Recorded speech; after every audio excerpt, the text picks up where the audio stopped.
Un plaisir d'être avec vous ce matin. J'espère que c'est un plaisir partagé. Avant d'ouvrir la parole de Dieu, un petit communiqué à vous lire. Je ne vais pas remplacer Sylvain sur les annonces, ne vous inquiétez pas, il vous en réserve de belles à la fin. Mais juste un petit communiqué en cette fin d'année. Et comme c'est un communiqué, je vais le lire, je ne vais pas improviser. Nous profitons de ce dernier mois de l'année pour vous remercier pour votre assiduité dans les dîmes et les offrandes. Nous vivons une belle progression des offrandes, mais puissions-nous garder dans nos prières et dans nos actes de générosité notre projet important d'acquisition d'un bâtiment en 2024. Si Dieu vous met à cœur en ce mois de décembre de faire un geste particulier dans ce sens, l'Église Paris Métropole tout entière en sera très encouragée. Petite disclaimer en complément, c'est pas parce que je suis présent ici à Bastille que je viens de Logne que le communiqué est lu aujourd'hui, il est lu partout. Hein. C'est pas parce qu'on est en train d'investir sur l'Est parisien que ça concerne que l'Est parisien. On est, vous le savez, et si vous le découvrez, on vous l'apprend, une église multicampus située sur Montparnasse, Bastille et Logne. Et très tôt ce matin, à l'heure où le coq chante, j'ai quitté ma province pour venir vous le rejoindre. Pasteur Mathieu a fait l'inverse. À l'heure où il s'est levé, le coq ne chantait plus, puisqu'il habite à 5 minutes de Logne et il est sur Logne ce matin. Mais un plaisir de pouvoir être avec vous. Malheureusement, mon épouse n'est pas là. On s'est raté sur nos calendriers. Sur nos agendas, ça arrive. Et pour une fois, ce n'est pas de ma faute. C'est souvent quand quelqu'un veut un rendez-vous avec moi, je lui dis allez voir mon épouse. Mais là, on s'est raté. Et donc, je suis ici pour prêcher. Et Isabelle et Anna sont à Logne. Et Isabelle fait la louange là-bas. Mais nous sommes d'un même cœur. Hein ? Amen. Est-ce que vous êtes prêts ? Mais vous dites oui, mais vous ne savez pas à quoi. J'ai intitulé ce partage ce matin « La grandeur de son retour ». Donc je vais reposer ma question. Est-ce que vous êtes prêts ? Bon. Croyez-vous que Jésus revient bientôt ? Alors, je vais refaire comme ce matin parce qu'en vrai, quand on pose des questions comme cela, on entend une espèce de volume sonore important, mais on n'arrive pas à distinguer si le niveau sonore représente l'ensemble du public ou si c'est juste des gens qui ont crié fort. Alors, vous allez lever la main. Est-ce que vous croyez au retour de Jésus ? Je suis sûr que tout le monde a levé la main, même si vous êtes en doute, mais c'est pas grave. Nous allons voir aujourd'hui que cet élément est essentiel à notre foi et fait partie du cœur de l'enseignement biblique.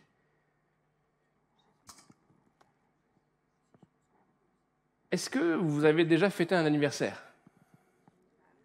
Rassurez-moi. Dans une année, au moins le vôtre, peut-être celui de votre épouse, si vous n'avez pas oublié la date. Et dans un anniversaire, qu'est-ce qu'il se passe ? Dans l'événement, donc il y a un moment de réjouissance, et à un moment donné, il va y avoir souvent un gâteau, peut-être des bougies, qui l'accompagnent, et on va chanter. Un chant qui est à peu près universellement répandu, « Joyeux anniversaire ». Si à ce moment, à cet instant précis, une personne parmi les convives, au lieu de chanter « Joyeux anniversaire », par exemple, chante la Marseillaise, vous allez trouver le personnage assez particulier. C'est-à-dire, cette personne elle est complètement anachronique dans son comportement, elle ne fait pas la bonne chose au bon moment, elle ne discerne pas l'endroit où elle est. Ça peut arriver, en tout cas, je n'ai jamais vécu d'anniversaire de ce type, mais parfois, il peut y avoir des comportements qui ne sont pas adéquats avec la situation. L'important pour un chrétien, c'est de discerner dans le temps où il vit. Et au moment où il vit, d'adopter l'attitude qui correspond à la saison. Alors aujourd'hui, ce n'est pas une question de Marseillaise ou de joyeux anniversaire, c'est la question de savoir dans l'époque que l'on vit. Et est-ce que vous croyez qu'aujourd'hui, on est plus près du retour du Seigneur qu'il y a une semaine ? Ça, c'est assez rationnel. Mais au-delà de croire que Jésus revient, est-ce que vous sentez que dans notre période que nous vivons, il y a peut-être une accélération des choses ? Je n'ai pas encore fait ces statistiques, peut-être qu'il faudrait que je m'y penche, mais Depuis quelques semaines, un mois à peu près, si vous fréquentez les plateformes de vidéos en ligne, vous avez remarqué qu'il y a une abondance de prédications sur la fin des temps. Alors sur YouTube, comme sur plein de sujets sur YouTube, on peut avoir des bonnes choses et des moins bonnes. Et à cause des événements, à cause de ce qui peut se passer au Proche-Orient actuellement, il y a eu comme un emballement de prédications sur ces thématiques. C'est pas ce que je vais faire aujourd'hui. Peut-être que ça va vous décevoir. Pourquoi ? Parce que nous allons aujourd'hui vouloir parler du retour du Seigneur, non pas sous l'angle des événements, non pas sous l'angle d'une espèce d'actualité frénétique, mais sous l'angle de l'attente, sous l'angle de l'envie, sous l'angle de la conviction que Jésus revient et que c'est quelque chose qui est important. Les événements qui nous entourent peuvent en fait nous aider à nous aiguiller sur le discernement de comprendre le temps dans lequel nous vivons. Mais parfois, ils déclenchent pas toujours les bons comportements ou en tout cas pas toujours les bonnes émotions. Je ne sais pas qu'est-ce que produit en vous l'actualité du monde. Vous êtes beaucoup participatifs là d'un coup. Là. L'ambiance actuelle dans notre monde peut-être veut provoquer de l'angoisse, peut-être souvent de la peur, des craintes. Vous avez déjà lu peut-être des textes bibliques qui vous disent que ça peut vouloir dire quelque chose, mais en même temps, vous ne comprenez pas bien quoi, quand, comment. Et si c'est l'angoisse et la peur qui règnent en nous, il y a un problème. Parce que ce que Jésus nous annonce, c'est des signes en effet, mais c'est une réalité qui va au-delà de ce que nous constatons et qui doit embraser notre âme, qui doit nous réjouir et qui doit nous élever. Nous allons lire un texte ensemble, probablement dans le livre préféré de tous les chrétiens. En vrai, pas forcément, parce que j'ai entendu dire que certains ne voulaient pas le lire. Apocalypse, chapitre 22, au verset 6. Apocalypse, chapitre 22, verset 6. Il est dit, « Il me dit, ces paroles sont certaines et véritables, et le Seigneur, le Dieu des esprits, des prophètes, a envoyé son ange pour montrer à ses serviteurs les choses qui doivent arriver bientôt. Voici, je viens bientôt. Heureux celui qui garde les paroles de la prophétie de ce livre. C'est moi, Jean, qui ai entendu et vu ces choses, et quand j'eus entendu et vu, je tombai aux pieds de l'ange qui me les montrait pour l'adorer.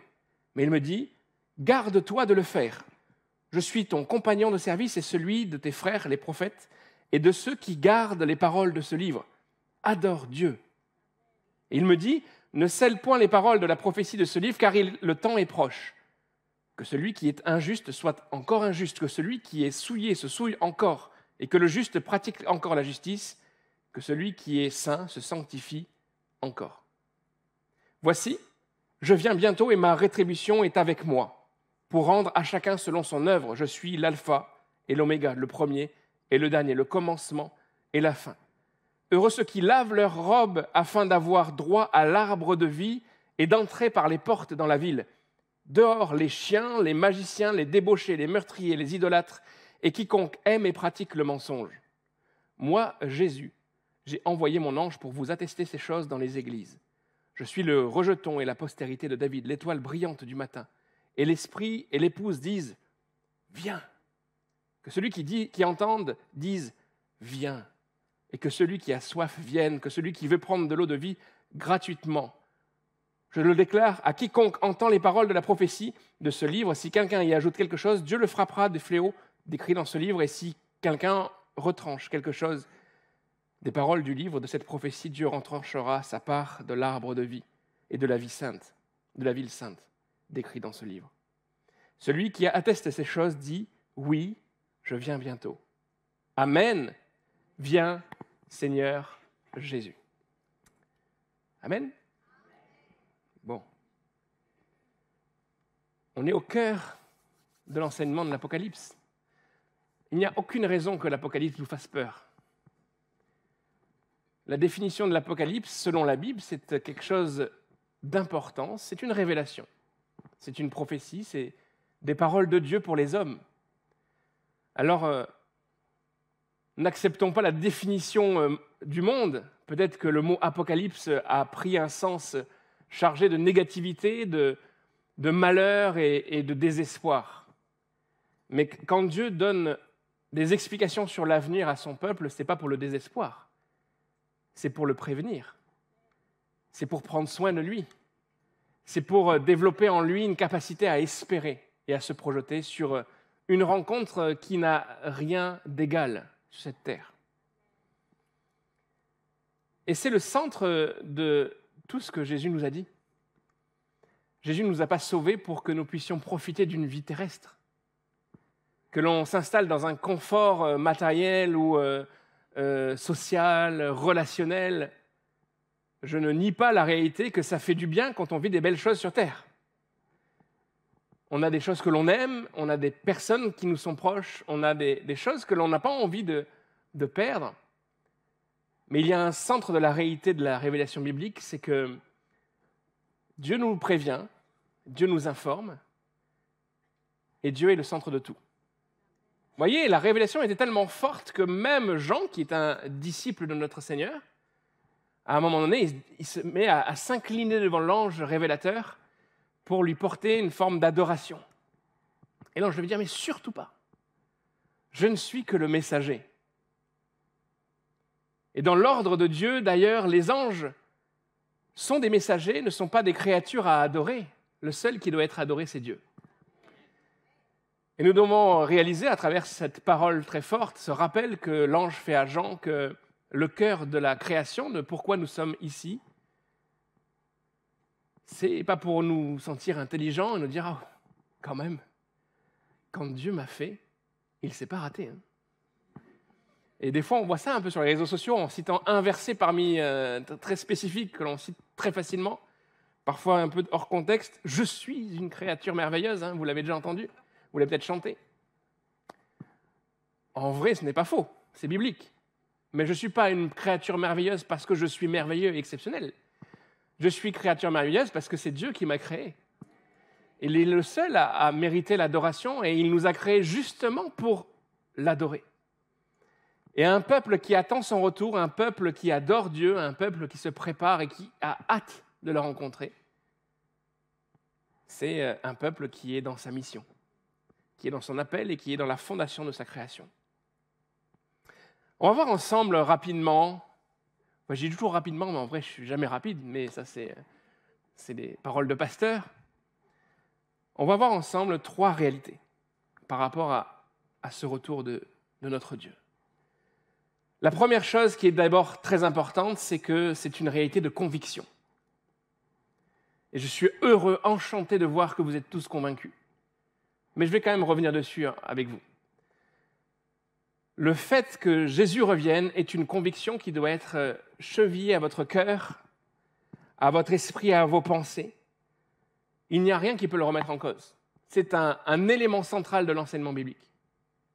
Vous voyez, dans la Bible, il y a des sujets majeurs et des sujets mineurs. Il y a des versets ou des éléments de théologie qui reviennent peut-être qu'une fois dans la Bible, qui sont mentionnés qu'une fois, et on débat, on discute. Est-ce que c'est essentiel ? Est-ce que... Pour ce qui est du retour de Jésus, il n'y a pas de doute.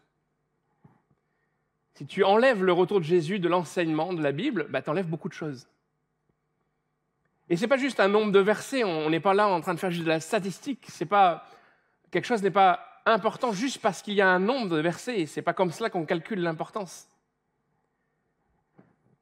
Mais il y a une réalité, c'est que le retour de Jésus est enseigné à la fois par Jésus lui-même, il va en parler à de nombreuses reprises, il est enseigné par les écrivains du Nouveau Testament, les apôtres, et au-delà de ce qui est cité dans la Bible, on le vit, on le sent, on le voit dans leurs actions.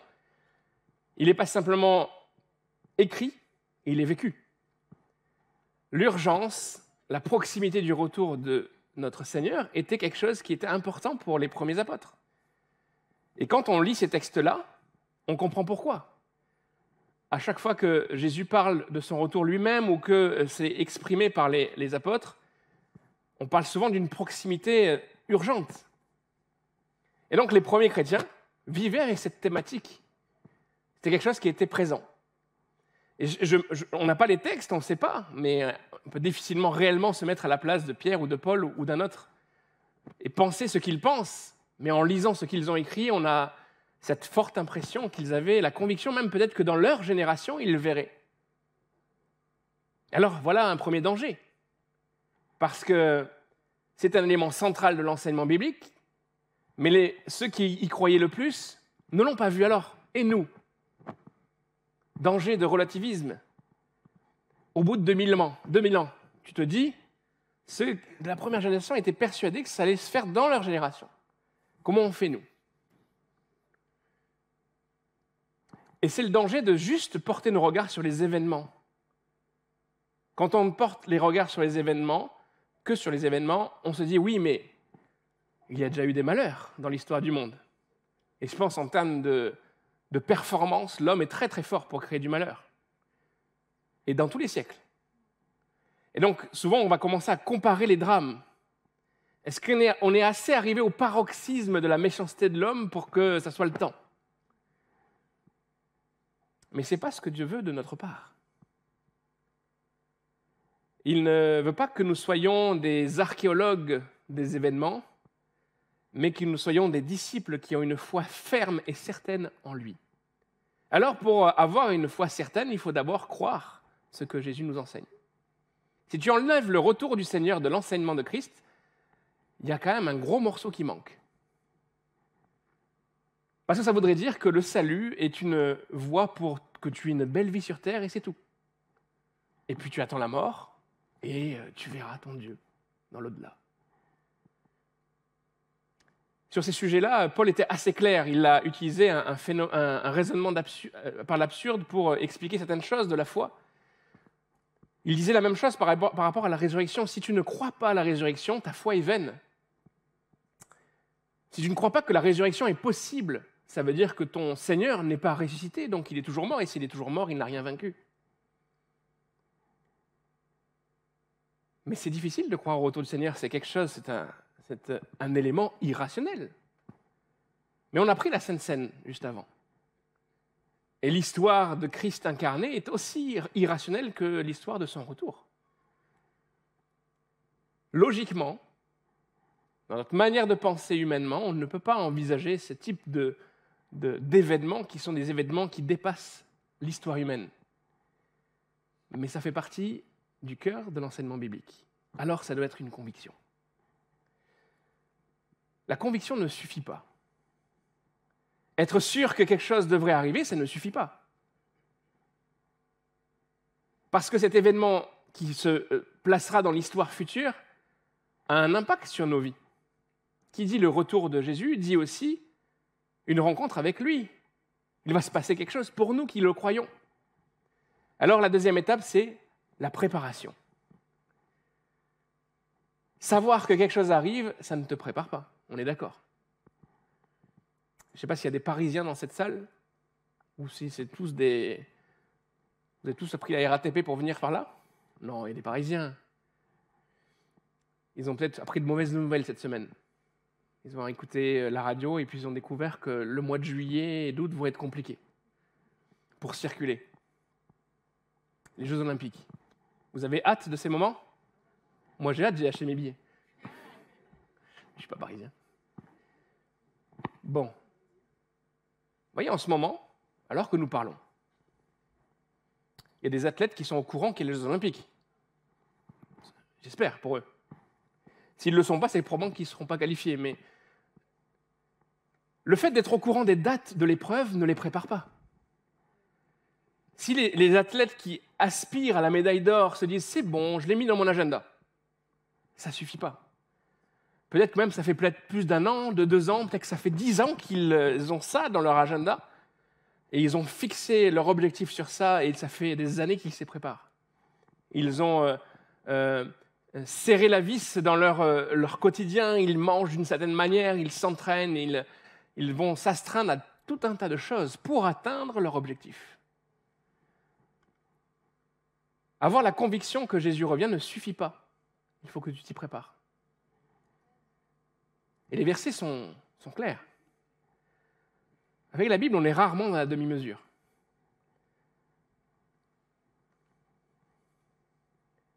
car le temps est proche.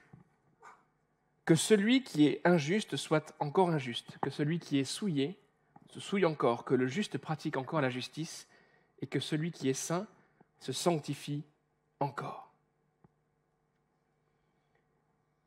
Ce n'est pas les versets j'ai peu vu ça sur des posts Instagram.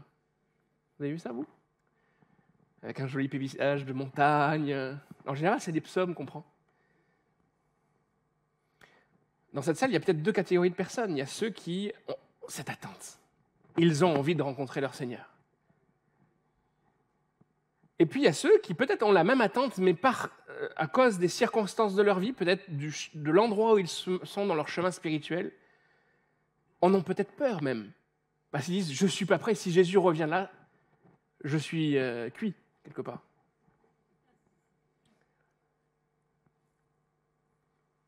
Mais parce que la porte est encore ouverte, parce que la grâce est encore là, profite de ce moment-là.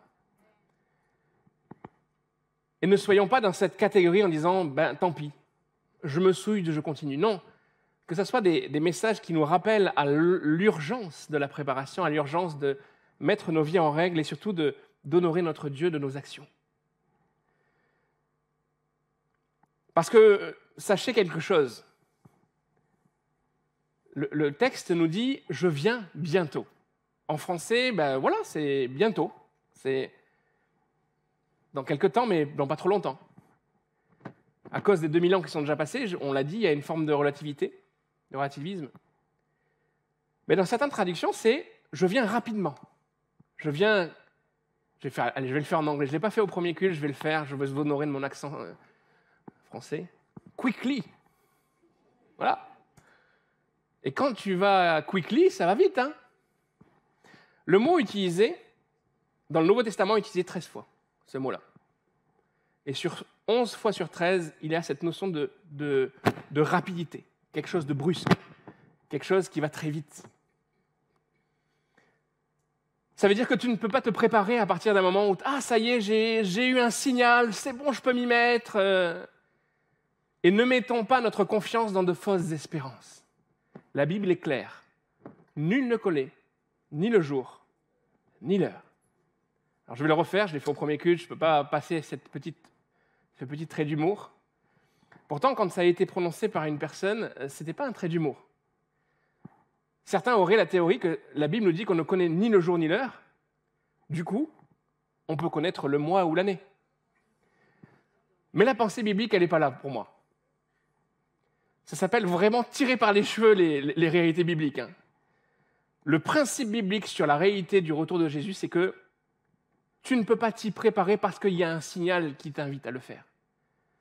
C'est une attitude de préparation personnelle et continuelle. Pourquoi ? Parce qu'on parle beaucoup du retour du Seigneur, mais se préparer pour le retour du Seigneur, c'est se préparer tout simplement à la rencontre de son Dieu. Et que tu vives cet événement exceptionnel ou pas, tu dois te préparer à la rencontre de ton Dieu. Parce que peut-être que ta vie ne sera pas assez longue pour vivre cet événement. Et je ne sais pas toi, mais moi je ne connais pas quel est le contenu de ma journée de demain. Alors si, je sais qu'à telle heure j'ai tel rendez-vous, j'ai des obligations demain. Mais je ne sais pas si j'aurai le souffle.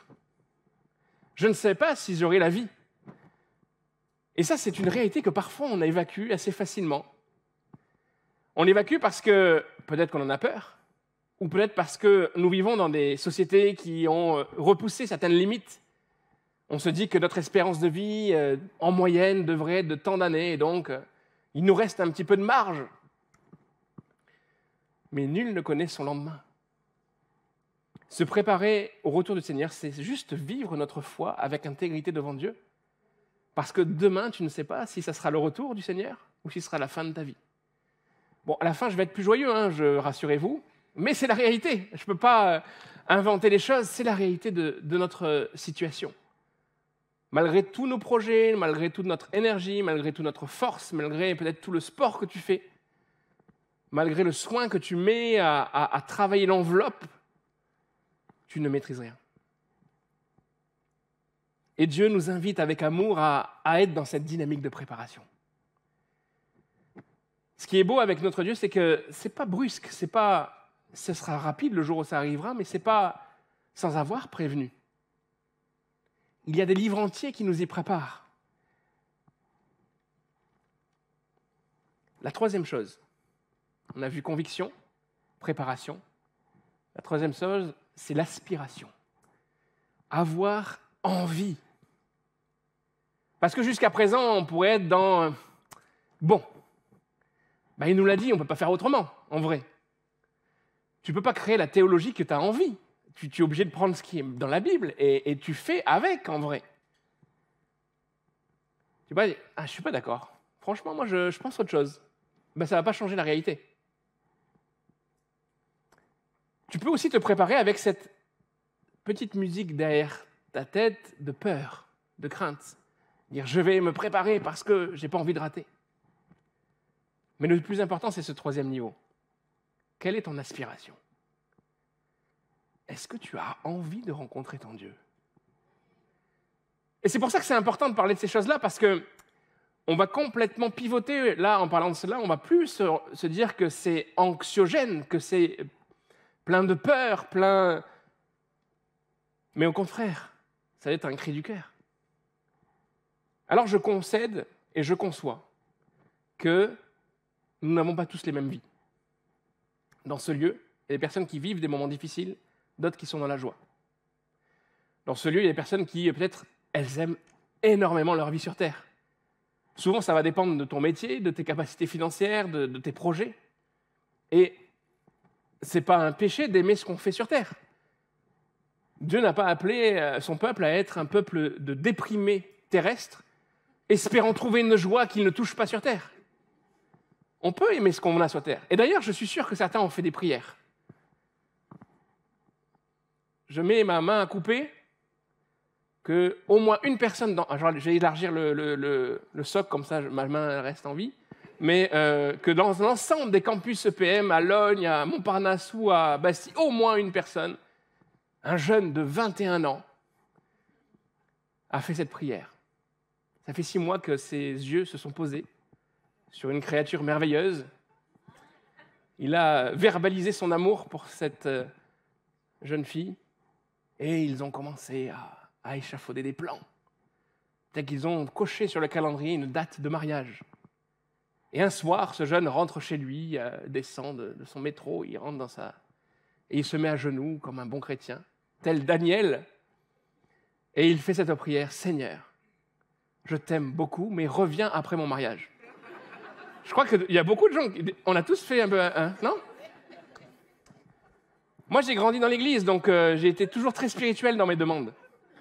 J'ai fait cette prière, peut-être pas que pour le mariage, mais il y a des bonheurs de la vie terrestre qu'on a envie de vivre. Mais la réalité, c'est qu'à un moment donné, quand Jésus reviendra, il interrompra beaucoup de choses. C'est pas parce qu'il aura menti.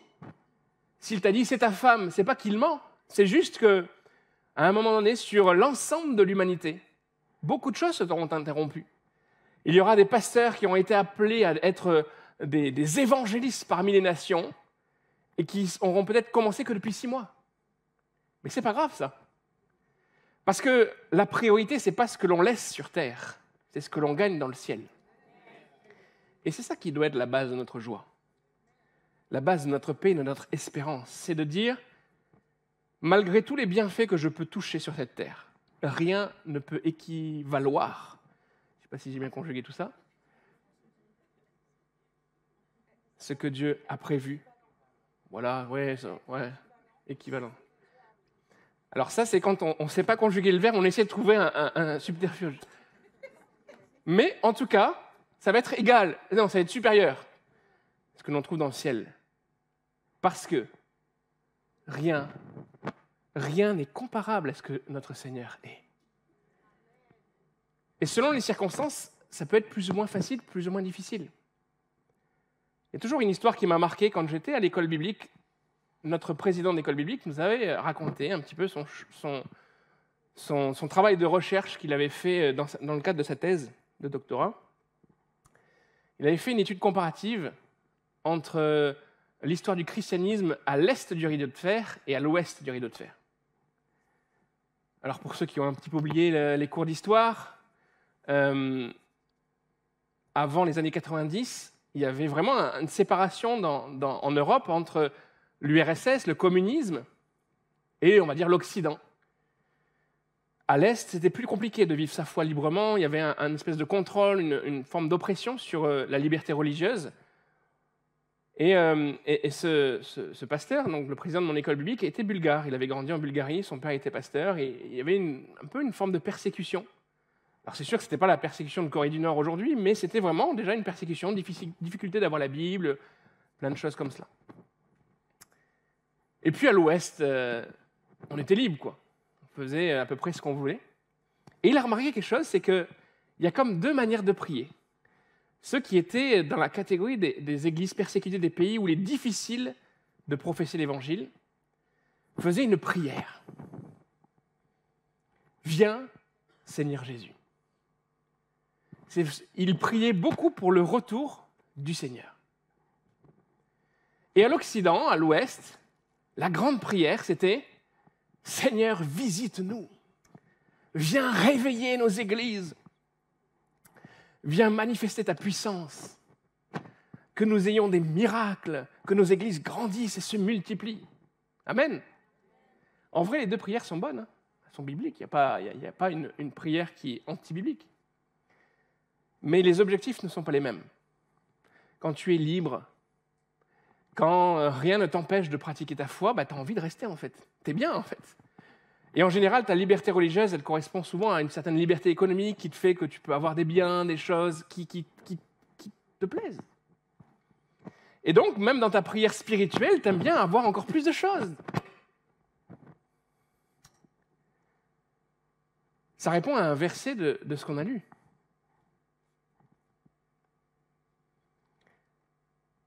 Verset 20. Celui qui atteste de ces choses dit « Oui, je viens bientôt. Amen. Viens, Seigneur Jésus. » Ce petit bout de phrase à la fin « Viens, Seigneur Jésus », c'est un mot. Maranatha. Vous connaissez ce terme ? Maranatha. Paul en parle dans un autre verset. Il y a souvent eu un débat sur sa traduction. Parce que selon comment tu découpes ce mot, ça peut vouloir dire deux choses différentes. Si tu dis Maranatha, ça veut dire notre Seigneur est venu, il est déjà venu. Et c'est une réalité biblique. Mais si tu le prononces d'une autre manière, en disant Maranatha, c'est cette phrase qui dit Viens, Seigneur Jésus, avec un gros point d'exclamation à la fin, en français. Est-ce qu'on fait cette prière ? Maranatha. Alors on n'est pas persécuté. On a une forme de confort, on se projette sur l'avenir. Mais que nos projets, que notre confort ne viennent pas nous empêcher de formuler cette prière. Certains disent qu'avant le retour du Seigneur, il y aura un grand réveil. Ce n'est pas un verset biblique. Ça peut être une réalité, je ne le sais pas, on va voir. C'est-à-dire que les deux réalités ne sont pas concurrentes. Mais je pense que quel que soit notre contexte, quelles que soient nos capacités financières, notre confort, quelle que soit notre liberté, nous devrions tous avoir envie de faire cette prière. Maranatha. Viens, Seigneur Jésus. Et cette prière, elle doit être pleine de joie. Alors je veux que vous soyez aussi joyeux que quand vous avez répondu « Est-ce que je crois au retour du Seigneur ?» Ouais. Nous devons être joyeux de ces choses. Pierre nous dit, 1 Pierre chapitre 1 verset 6, « C'est là ce qui fait votre joie, quoique maintenant, puisqu'il le faut, vous soyez attristés pour peu de temps par diverses épreuves, afin que l'épreuve de votre foi, plus précieuse que l'or périssable, qui cependant est éprouvée par le feu, ait pour résultat la louange et la gloire et l'honneur lorsque Jésus-Christ apparaîtra. Vous l'aimez sans l'avoir vu. » C'est notre cas. Pierre l'avait rencontré. Mais il s'adresse à des personnes qui ne l'ont pas forcément vu. Vous croyez en lui sans le voir encore, vous réjouissant d'une joie merveilleuse et glorieuse, parce que vous obtiendrez le salut de vos âmes pour prix de votre foi. Alors quand on fait cette prière, elle doit être joyeuse. Elle doit être pleine d'espérance. Elle doit nous motiver, elle doit nous faire nous diriger vers une seule direction, celle de se préparer à sa rencontre. Alors que je m'apprête à terminer cette prédication, je vais inviter l'équipe, si ils m'entendent, l'équipe de louange à venir pour conclure. Moi, j'ai grandi dans l'église. Certains peut-être s'identifieront à mon histoire. De plus loin que je puisse chercher mes souvenirs d'enfance, je suis dans une église. Alors, je vivais aussi dans ma famille, je n'étais pas comme Samuel au temple. Mais voilà, tout petit, comme on présente les enfants parfois quand ils naissent, j'ai jamais quitté l'église. Et quand on grandit dans l'église, on a plein d'idées comme ça qui sont habituelles. Parler du retour du Seigneur, ça fait partie c'est quelque chose de très régulier, ça revient tous les ans. Un pasteur fera une étude et voilà. Et un jour, je rentre chez moi de l'école. Je rentre chez moi et je pensais que ma mère serait là. Et puis elle n'arrive pas, elle ne vient pas. Et vous savez, nos cerveaux galopent très très très vite. On s'imagine plein de choses. Puis même si je n'ai pas un âge avancé encore, c'était déjà à une époque où le téléphone portable n'était pas encore inventé. Là, je suis en train de choquer des jeunes. Là, ils disent, comment ça ? Instagram n'a pas été créé dans les 7 premiers jours. Et là, les minutes passent et ma mère ne vient pas. Et je dis, mais qu'est-ce qui s'est passé ? Et au bout d'un moment, j'arrive à la conclusion de tout enfant de chrétien. Ça y est, le train est parti, je suis resté en gare. Jésus est revenu. Et vous rigolez, mais ce jour-là, je n'étais pas en train de rigoler, en vrai. J'étais vraiment pas bien. Je dis, je ne connais pas assez bien l'Apocalypse. Qu'est-ce qui se passe après le retour ? Est-ce qu'il y a moyen, il y a un deuxième... Au final, ma mère avait juste traîné dans son arrivée. Elle s'était arrêtée. Probablement, elle avait parlé avec quelqu'un sur le chemin, ce qui lui arrivait d'ailleurs souvent. Et moi, j'étais dans tous mes états. C'est pas comme ça qu'on se prépare. Vous voyez, c'est pas la peur qui peut sauver les gens. Et on aurait pu tirer le fil de la ficelle de la peur. J'aurais pu parler du retour du Seigneur en vous faisant peur. Là, il y a de quoi. Mais ça ne va pas créer la bonne attitude. On n'empêchera pas nos émotions d'être saisies par les événements qui nous entourent. Par contre, en lavant notre esprit et notre âme dans la parole, en s'intéressant à ce que Dieu nous annonce, en croyant ce qu'il nous annonce, en y espérant, on peut vivre cette réalité avec joie. Parce qu'elle deviendra un objectif précieux. Elle deviendra quelque chose que nous aspirons à vivre. Et pas quelque chose qui vient interrompre notre cours personnel de notre vie. Vous allez me dire, mais pasteur, c'est théorique tout ça. C'est beau, j'y crois. Mais comment je me prépare à tout ça ? Depuis quelque temps, à Lunch, j'ai décidé de réinsister toujours de la même manière en fin de prédication. Il y a 3 choses qui t'y préparent. D'abord, lis ta parole. Lis la Bible. Et ne mets pas des livres de côté parce qu'ils te feraient peur. C'est parfois l'ignorance qui nous fait peur. Mais quand on commence à lire, on voit que c'est beau, c'est merveilleux, c'est précieux. Lis ta Bible. Étudie, cherche, prie, essaye de comprendre. Parfois, quand on ne comprend pas, on se sent seul, mais nous ne sommes pas seuls. Retourne-toi autour de toi et vois que tu n'es pas seul. Et agis. Parce que la préparation au retour du Seigneur, ce n'est pas juste un exercice spirituel, personnel, de prier plus, de demander plus pardon tous les matins, comme s'il y aurait une mécanique personnelle simplement. Se préparer à la rencontre de notre Dieu, c'est rentrer dans notre appel. Et ton appel, il est le même que ton voisin. Tourne-toi du côté de ton voisin de droite ou de gauche et dis-lui, j'ai le même appel que toi. Ah mince, je pensais que j'avais un appel autant unique. Nous avons tous un appel, un mandat, un commandement. Aller par toutes les nations pour faire des disciples. Peut-être que tu cherches un appel extraordinaire, unique. Mais notre Dieu nous apprend une chose, c'est qu'il faut d'abord être fidèle dans les petites choses. À la base, avant d'en aspirer à d'autres. Et le grand mandat, cette annonce de l'Évangile pour tout le monde, est lié au retour du Seigneur. Alors, si tu as envie de rencontrer ton Seigneur, ne ferme plus ta bouche. ne perds pas ton temps. Et mets les bonnes priorités. Parce que se préparer juste individuellement, c'est être un égoïste. Parce que rappelons-nous quelque chose, c'est que le retour du Seigneur interrompra des choses. Les exemples tout à l'heure cités étaient assez banals. Mais ça marquera aussi pour certains qui n'auront pas fait le bon choix. Une fin terrible. Alors ce mandat, il est pour tous, il est pour chacun d'entre nous. Et nous devons, pour pouvoir nous préparer, pour être dans la joie du salut, être dans la joie de ce que nous vivrons au ciel, être tous actifs, donner de notre énergie, de notre temps et de nos ambitions pour cet objectif. Que le nombre de frères et sœurs augmente, que les baptêmes soient trop compliqués à gérer et que, non pas qu'il y ait simplement un réveil spirituel, des miracles, des choses qui nous touchent, mais un amour de Christ qui se répand dans notre société. Est-ce qu'on pourrait se lever pour finir ce moment ? On va prier ensemble et après l'équipe finira par reprendra le dernier chant. Seigneur, je te bénis pour cette Église. Il est précieux de s'assembler chaque semaine ensemble parce que 1 heure, un jour dans tes parvis vaut mieux que 1000 ailleurs. Mais ce n'est pas juste un slogan. Nous sommes dans la même attente. Nos yeux sont fixés sur le même prix. Nous nous préparons à une épreuve, à une réalité, à quelque chose d'exceptionnel, d'excellent. Vivre en ta présence pour l'éternité.